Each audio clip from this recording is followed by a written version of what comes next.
Illinois' system to protect elderly people from financial exploitation is failing, even as this serious crime category explodes. Cases are near an all-time high, while arrests and prosecutions have plummeted. And thousands of older adults are losing their life savings as state-contracted caseworkers watch from the sidelines. We found older Black Americans were at an especially high risk for financial exploitation. Financial institutions can be frontline protectors against this abuse, but Illinois ranked 49th among states in the number of suspicious banking transactions per capita involving older adults. My investigation uncovered the Cook County State's Attorney's Office do not call and disclosure lists, containing the names of hundreds of law enforcement officers with histories of serious misconduct or untruthfulness. The lists included Fraternal Order of the Police President, John Catanzara Jr., officers who used deadly force against minors like Jason Van Dyke and Adolfo Bolanos, and numerous officers who lied to investigators or while testifying in court. My investigation also found that despite stringent regulations prohibiting false reporting and lying by officers, violations are common within the Chicago Police Department.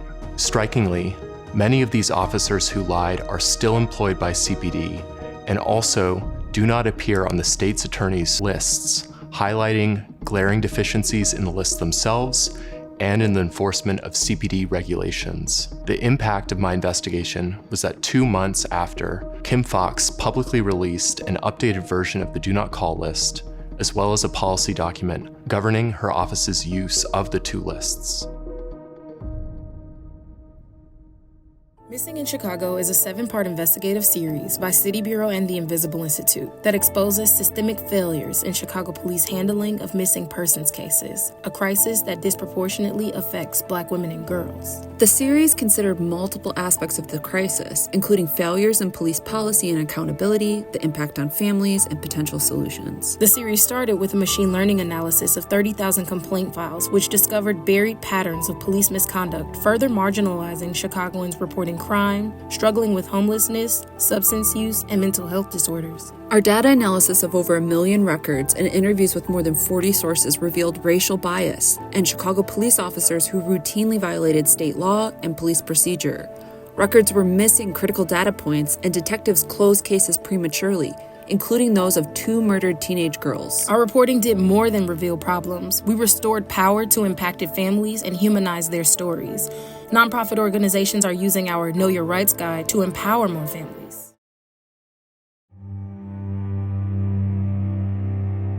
Cicero is considered an environmental justice area.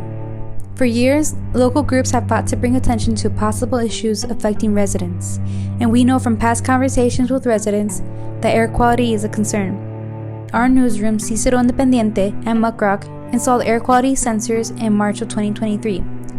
We asked for volunteers in Cicero to host the air quality sensors at their homes, and these sensors helped us understand what is in the air. We found that in less industry-heavy places of Chicago, such as the Lower West Side, on average showed 4.8 particulate matter 2.5 and 14 particulate matter 2.5 at Navy Pier, whereas the two sensors here in Cicero on average showed readings of a little more than 18 particulate matter 2.5 each day. As the investigation dug deeper, we began looking on the edge of Cicero and the village of Stickney, where Koppers, a coal tar plant, is located. It is one of the most hazardous industrial polluters in the U.S., according to the EPA data we analyzed. Our newsrooms found that this past October, Koppers received a notice that it had violated 25 state and federal air pollution regulations.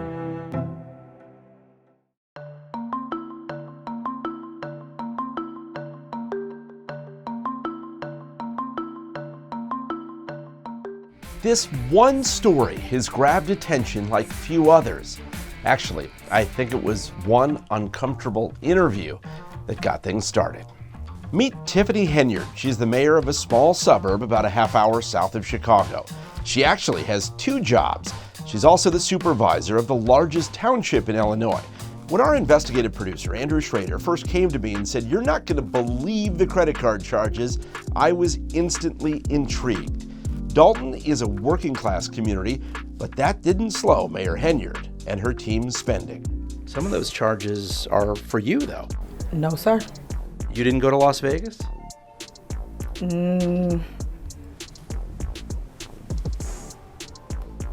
What is that? No comment. You don't know if you were in Las Vegas?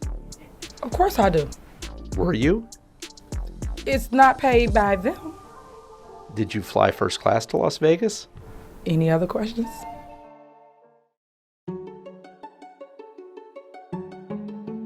So policing practices have really been a high-profile issue in American politics these days, particularly when it comes to racial disparities. So we knew that there'd be something when we took a look at the traffic stop data. There'd be some stories in there that we could report on. And after collecting this data, 2 decades worth of traffic stops from across the whole state of Illinois, we had 42 million traffic stops to look at. The result of which is we found that racial disparities have actually increased in the 2 decades since then State Senator Barack Obama sponsored this legislation. More recently, police departments have started to comply less and less with the law requiring this data collection, and the state has done little to oversee and correct some of these problems. As far as the impact goes, there has been some legislation introduced around pretextual stops. More importantly, I think our impact has been open sourcing this database so that local newsrooms, student journalists can take this information and are starting to do so and localize the story and report on policing and traffic stop disparities in their corner of the state. So we found that Cook County criminal courts are operating under layers and layers of chronic dysfunction, and it's become so normalized that the people who work in the system barely even register it as a problem. But the result of all this dysfunction is delay after delay after delay in really high stakes cases. If you're charged with murder, you can expect to wait 4 years without a trial at least. There are even people waiting up to a decade or longer. This hurts defendants who have a right to a speedy trial. This hurts victims' families who are left stranded without closure. And this is just not normal in big jurisdictions. We looked at New York, we looked at LA, looked at other major cities. They don't have the kind of delays that Chicago has. Court leaders knew about these problems. There's decades and decades of research that they are well aware of.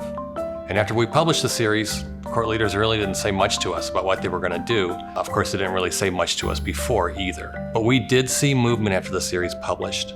Court leaders began a long-promised effort to track reasons that cases are delayed. And more judges began following basic but long-ignored recommendations to issue deadlines for the tasks that attorneys need to do to get a case towards trial.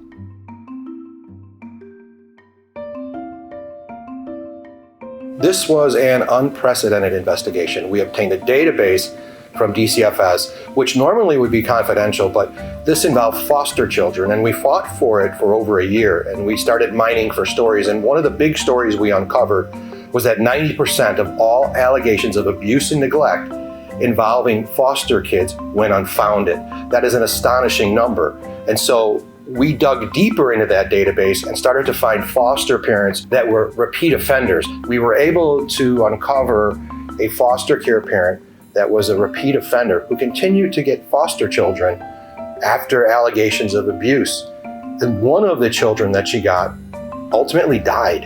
And because of our investigation, we tracked that woman down, and Chicago police opened up a criminal investigation into her. We found a lot of these cases weren't really being looked at. They certainly were not all making it to the police. One of the other things we uncovered was how many homes children had been put into, called placements. We found one woman had been in 67 homes in her childhood.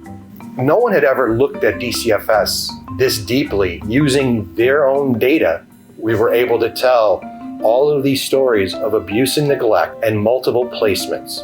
We're holding them accountable.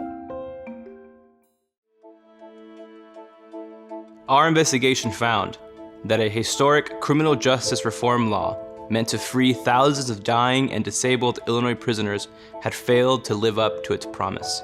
The Coleman Law was meant to release other incarcerated people who were terminally ill or medically incapacitated and reunite them with their families.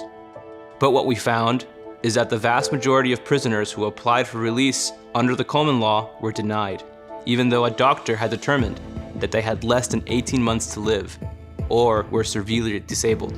One of the hundreds of prisoners denied release was Philip Merritt, a 71-year-old with dementia who had lost the ability to speak and care for himself. Merritt was denied release by the bipartisan Illinois Prisoner Review Board, which has final say on all medical releases. Our story revealed how some members of the board denied more than 70% of the medical release applications before them, with Republican members of the board denying many more cases than their Democrat counterparts. But the board ended up approving Philip Merritt's second petition for medical release. He was released to his family around Thanksgiving. We mailed hundreds of copies of the story to Illinois prisoners whose medical release applications were denied.